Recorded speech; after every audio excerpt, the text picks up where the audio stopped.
రాజ్యాంగ నిర్మాణ సభ లేదా రాజ్యాంగ పరిషత్‌కి సంబంధించినటువంటి పాయింట్ ఆఫ్ వ్యూలో విధి విధానాలను రూపొందించేందు కోసం ఎక్స్‌పర్ట్ కమిటీ కాంగ్రెస్‌కి సంబంధించి ఏ తేదీన దీన్ని నియమించారు.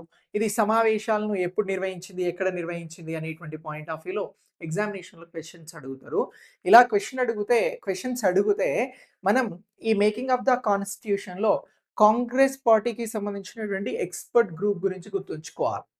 ఈ కాంగ్రెస్ పార్టీకి సంబంధించినటువంటి సభ్యులతో ఎక్స్‌పర్ట్ గ్రూప్ అనేది జవహర్‌లాల్ నెహ్రూ అధ్యక్షతన దీనిని ఏర్పాటు చేశారు. 1946 జూలై 8న దీన్ని ఏర్పాటు చేశారు.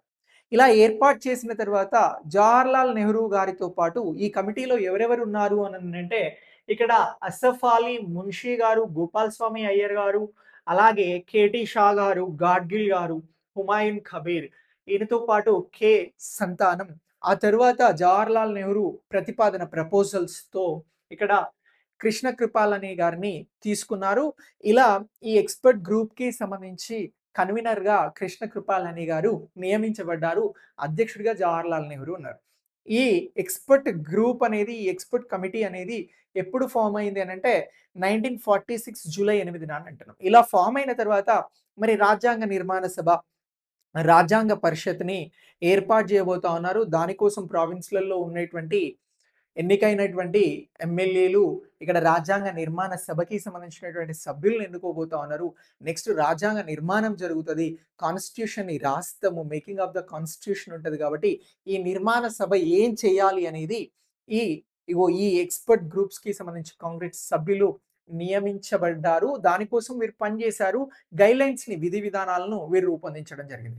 ఈ రూపొందించేటువంటి క్రమంలో చాలా నోట్స్‌ని వీరు తయారు చేశారు. దీనికోసం 2 మీటింగ్స్ జరిగినాయి.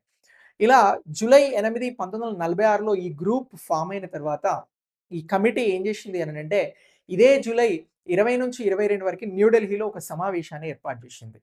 సో ఇది మొదటి సమావేశం. ఆ తర్వాత ఆగస్ట్ 15 నుంచి 17 వరకి మరొక సమావేశాన్ని బొంబాయిలో జరిపింది. ఇలా సమావేశాలు జరిపి రాజ్యాంగ నిర్మాణ సభ లేదా రాజ్యాంగ పరిషత్ లేదా ఇంగ్లీష్‌లో అయితే కాన్స్టిట్యూయెంట్ అసెంబ్లీ ఏం చేయాలి, ఏం చేయకూడదు అనేటువంటి విధి విధానాలను వీరు రూపొందించడం జరిగింది.